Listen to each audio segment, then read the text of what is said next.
దేవుడు కుటి కొరకు కొద్ది విద్య చేయడం మంచిదే. కానీ నీవు చేసేది నీ కుమారులు నీ పిల్లలు నీకు పనులు లాంటివి కానీ నేను కొన్ని మంచి మాటలు చెప్పాలని దేవుడు ఆశపడుతున్నా. ఈ సృష్టి అంతా దేవుడు చేశాడు. కాకపోతే మానవుడు సృష్టిలో ఉండాల్సిన మానవుడు ఆ పరలోక రాజ్యం చేరాల్సిన మానవుడు పాపం అనే లోకంలో పడిపోయి ఇక్కడ తాగుడు వ్యభిచారము దొంగతనము మోసము ఆ పద్ధతుల చేత మానవుడు కొట్టుబిట్టాడుతున్నాడు. ఏ విధంగా పేరు రావడనా అంటే ఇక్కడ వచ్చి యేసుక్రీస్తు ప్రభువు మానవుల కొరకు వచ్చి ఆయన పరలోకం నుండి దిగి వచ్చి తన శిలువ మరణం పొంది ఆయన పరిశుద్ధమైన తన రక్తము కార్చి మరణించి తిరిగి సమాజం నుండి 3వ దినమున సజీవుడు. యేసుక్రీస్తు ప్రభు మార్గము సత్యము జీవము.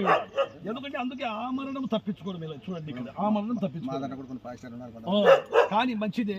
మీరు కూడా తెలుసుకోండి యేసు రక్తము, ఎందుకంటే యేసు ప్రభు బలి కాకపోతే మానవుడు విముక్తి లేదు. పాపాలు రక్షణ క్రీస్తు లోకమునకు వచ్చింది రాయబడి. ఏ పెద్దనా మరి ఇది తీసుకోండి పెట్టుకోండి. ఆ యేసుక్రీస్తు ప్రభు ఈ లోకానికి రక్షకుడు, ప్రాణం పెట్టాడు, శిలువ మరణం పొందాడు, మరణించి తిరిగి లేచాడు. ఏసే మార్గము, ఏసే సత్యము, ఏసే నిత్య జీవం. Thank you, God bless you. మీరు త్వరగా మార్పు చెందండి. వెనక మా ఫోన్ నెంబర్ ఉండి ఫోన్ చేయండి. మీరు మారు మనసు పొందండి. పాప ప్రభువా పాపినైనా నన్ను క్షమించు.